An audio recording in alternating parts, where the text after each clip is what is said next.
Tout de même un gros retard par rapport à ce qui était initialement prévu. La flamme devait arriver ici vers 17h. Elle aura sans doute une demi-heure, voire une heure de retard. Et ceci en raison des nombreux incidents qui ont émaillé le parcours de la flamme à Paris toute la journée.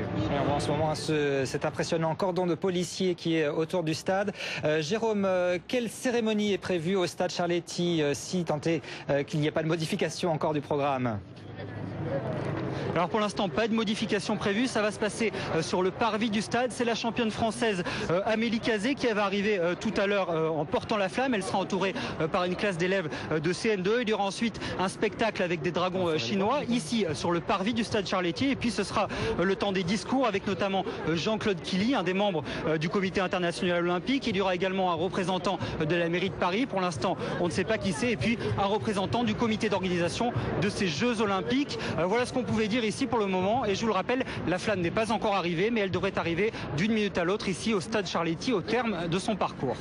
Merci beaucoup Jérôme Lévy pour toutes ces dernières précisions. Alors les derniers relais de la flamme olympique dans les rues de Paris ont été supprimés. La torche va gagner en bus directement depuis l'Assemblée nationale son point d'arrivée, le stade Charletti. À l'Assemblée nationale, les travaux ont été suspendus pendant le passage de la flamme.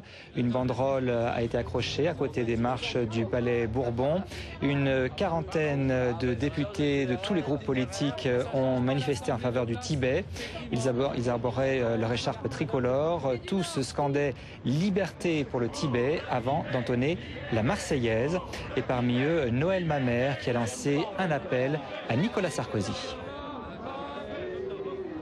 Il faut demander au président de la République et à son gouvernement de sortir de l'ambiguïté en disant d'une manière très claire, ici et maintenant, qu'il ne participera pas à la séance inaugurale des Jeux Olympiques de Pékin.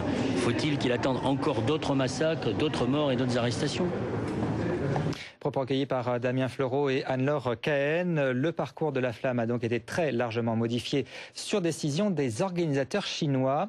À l'hôtel de ville, il y a eu quelques échauffourées. Des centaines de personnes étaient rassemblées dans la manifestation des Tibétains, mais aussi des Chinois. La cérémonie qui devait avoir lieu à l'hôtel de ville pour le passage de la flamme a été purement annulée à la demande des officiels chinois. L'ancien sportif Jean-François Lamour se dit choqué par ces décisions. On l'écoute. Quand on a vu les images venant de Londres, on pouvait se douter qu'à Paris, ça serait à peu près la même chose.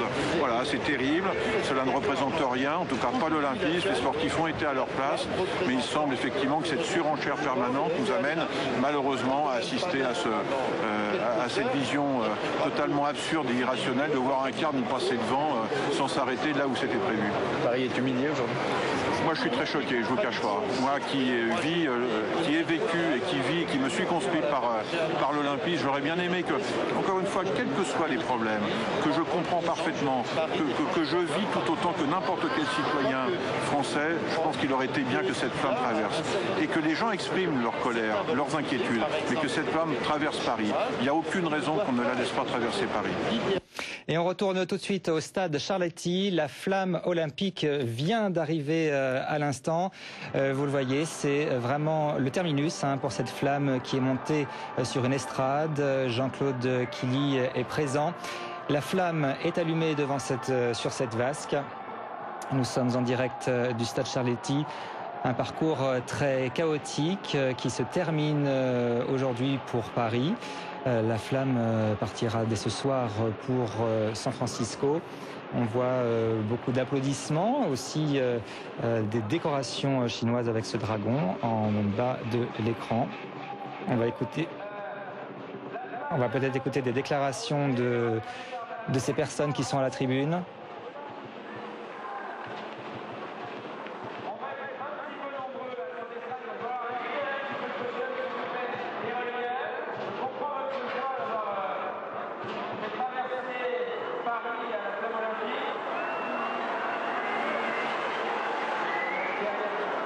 Vous voyez donc en direct cette arrivée de la flamme. La vasque a été allumée. Nous sommes au stade Charletti.